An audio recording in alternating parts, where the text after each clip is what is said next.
আসসালামু আলাইকুম viewers, welcome back to my channel. সবাই কেমন আছেন? আশা করি ভালো আছেন। আজকে আমি করে দেখাবো বেগুনি। রমজানের এটি স্পেশাল ইফতার টাইমে আমরা এটা মূলত খেয়ে থাকি। খুবই মজার একটি আইটেম।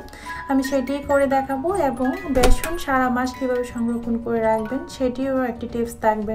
আমি দুই ধরনের বেগুনি করে দেখাবো। এখানে আমি একটা মিক্সিং বোল নিয়েছি, এখানে একটা চাটনিও নিয়েছি।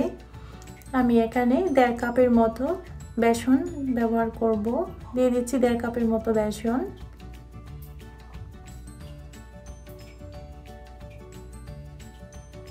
আমি অল্প করে করছি কারণ আমার অলরেডি অনেকটা করা আছে, আপনাদের দেখানোর সুবিধার্থে অল্প করে করা হচ্ছে আর কি।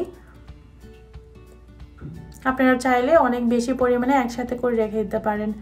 আমি এখানে 1/2 চা চামচের মতো হলুদের গুঁড়া দিয়ে দিয়েছি, 1/2 চা চামচের মতো মরিচের গুঁড়া, 1/2 চা চামচ জিরার গুঁড়া, 1/2 চা চামচ ধনিয়ার গুঁড়া দিয়ে দিব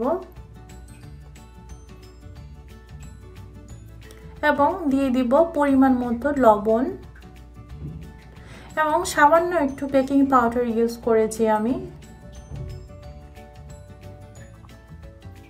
এখন এই ড্রাই সব ইনগ্রেডিয়েন্টসগুলোকে আমি একটা নাইফ দিয়ে জাস্ট একটু মিক্স করে নিয়েছি। আপনারা একটু ভালো করে মিক্স করে এটাকে এখন আমি ছেঁকে নিব। এটাকে ছেঁকে নেওয়ার কারণ হচ্ছে এটা যখন ব্যাটার তৈরি করবেন তখন কোনো প্রকার লাম্পস থাকবে না, সেটার জন্য, সেটা সুবিধার্থে। তো দলা দলা কিছু ছিল, আমি সেগুলোকে ফেলে দিয়েছি। তো এই ড্রাই ইনগ্রেডিয়েন্টসগুলো কিন্তু আমি ছেলে নিয়েছি এবং একটা নাইফ দিয়ে আমি এটাকে মিক্স করে নিচ্ছি ভালো করে, যাতে সব মশলাগুলো বেসনের গায়ে লেগে যায়। তো আমি এটাকে রেডি করে ফেলেছি। এখন আমি একটা কাচের বোতল নিয়েছি, একটা প্লাস্টিকের বোতল, আপনাদের হাতের কাছে যেটা থাকবে আপনারা সেটাই ব্যবহার করতে পারেন। তো আমি এগুলাতে এখন এগুলোকে রেখে দিব পুরা মাসের জন্য।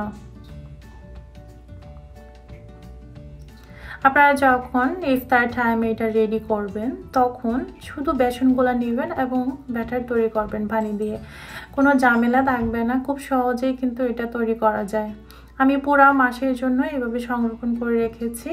আমার যখন ইফতারের সময় হয় তখনই কিন্তু আমি এটা জাস্ট নিয়ে তৈরি করে ফেলি বেগুনিটা, আমার কোনো ঝামেলাই মনে হয় না। তো আপনারাও এভাবে বাসায় ট্রাই করবেন, আপনাদের কাছে খুবই ইজি মনে হবে। তো আমি এটাকে নিয়ে রেখে দিয়েছি। ভালো করে এটার মুখটা লাগিয়ে দিবেন যাতে কোনো বাতাস ভিতরে যেতে না পারে, আদারওয়াইজ এটাও দলা বেঁধে যেতে পারে।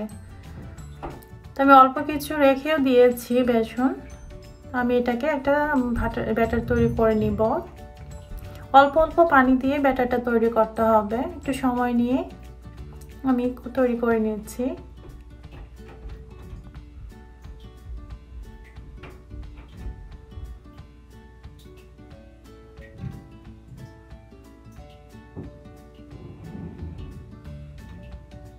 তো ব্যাটারটা কেমন হচ্ছে আমি একটা চামচের সাহায্যে আপনাদেরকে দেখিয়ে দিচ্ছি কেমন হবে। এটার কনসিস্টেন্সিটা কেমন হবে, বেশি পাতলাও হবে না আবার বেশি ঘনও হবে না।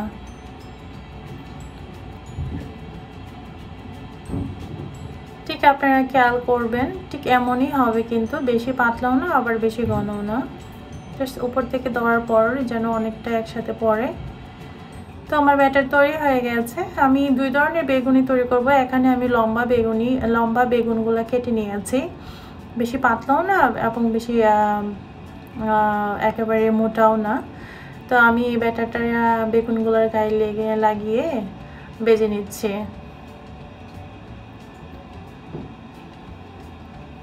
এক এক করে আমি সবগুলোকে দিয়ে দিচ্ছি সেম ওয়ে। তো দেওয়া হয়ে গেল। এখন দেখুন বেগুনিগুলো কিভাবে ফুলে কি হয়েছে, মানে ডাবল হয়ে গেছে।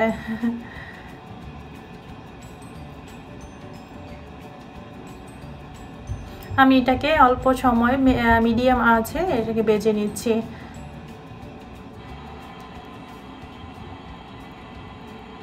তো বেগুনগুলো এগুলা কিন্তু ভাজা হয়ে গেছে। আমি এগুলাকে এখন তুলে একটা টিস্যুতে রেখে দিব যাতে তেলটা একেবারে চুষে নেয়।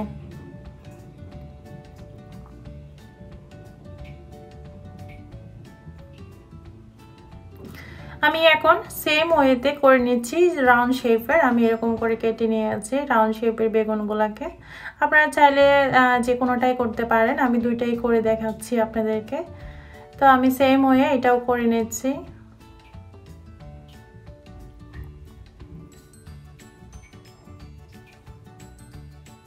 এটাও কিন্তু অনেক সুন্দর হয়েছে। আমি এখন এটাকে তুলে নিয়ে জাস্ট উল্টিয়ে দিচ্ছি, ভেজে নিচ্ছি একটু সময় নিয়ে। এটাও কিন্তু ফুলে ডাবল হয়ে গেছে।